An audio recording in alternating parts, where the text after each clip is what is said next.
இன்றைக்கி செய்ய போகிறது சத்தான ராகி சேமியாங்க. 3 நிமிஷம் தண்ணியில் சோக் பண்ணி வச்சுட்டு இப்போ நம்ம ஸ்டீமரில் எடுத்து வச்சுருக்கிறோம். ரொம்ப நேரம் ஊற வைக்காதீங்க, இல்லைனா சொதன்னு ஆயிரும். இப்போ நம்ம ஸ்டீமரில் வச்சுக்கலாம். ஒரு 5 மினிட்ஸ் அப்படியே விட்டுருங்க, நல்லா வெந்துடும். வெந்துருச்சுன்னா லைட்டாக புகை வர ஆரம்பிக்கும், அப்போனா வெந்துருச்சுன்னு அர்த்தம். பாருங்கள், கலரே நல்லா சேஞ்ச் ஆகிருக்கு. இப்போ ராகி சேமியாவை நம்ம தனியாக எடுத்து வச்சுக்கலாம். தாளிக்கிறதுக்கு வெங்காயம் 1, 2 பச்சை மிளகாய் பொடியாக நறுக்கியிருக்கிறோம், 4 வரமிளகாய், ஒரு இருக்கு கருவேப்பிலை, ஒரு 5 முந்திரியை நம்ம 2ஆக எடுத்து வச்சுருக்கிறோம். இப்போ ஒரு கடாய் வச்சுக்கலாம். கடாயில் 3 டீஸ்பூன் ஆயில் விட்டுக்கலாம். இது கூட கடுகு, கடலைப்பருப்பு 1/4 டீஸ்பூன், கொஞ்சமாக முந்திரி சேர்த்துக்கலாம். இதையும் நல்லா பொன்னிறமாக வறுத்ததுக்கப்புறம் தாளிக்கு தேவையான பொருட்கள் அனைத்தையுமே அப்படியே போட்டு வதக்கிக்கலாம். தேவையான அளவு உப்பு சேர்த்துக்கோங்க. இதையும் நல்லா வதங்கணும். ஒரு 3 நிமிஷம் அப்படியே விட்டுருங்க. இப்போது ஸ்டீம் பண்ணி வச்சுருக்கிற ராகியை அப்படியே எடுத்து கொஞ்சம் கொஞ்சமாக சேர்த்து அப்படியே கிளற ஆரம்பிங்க.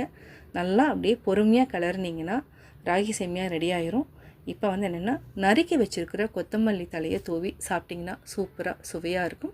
இதை வாரத்துக்கு 2 டைமாவது எடுத்துக்கோங்க. சுவையான ராகி சேமியா ரெடி. தேங்க்ஸ் ஃபார் வாட்சிங். சப்ஸ்கிரைப் பண்ணுங்கள், மறந்துடாதீங்க. நன்றி.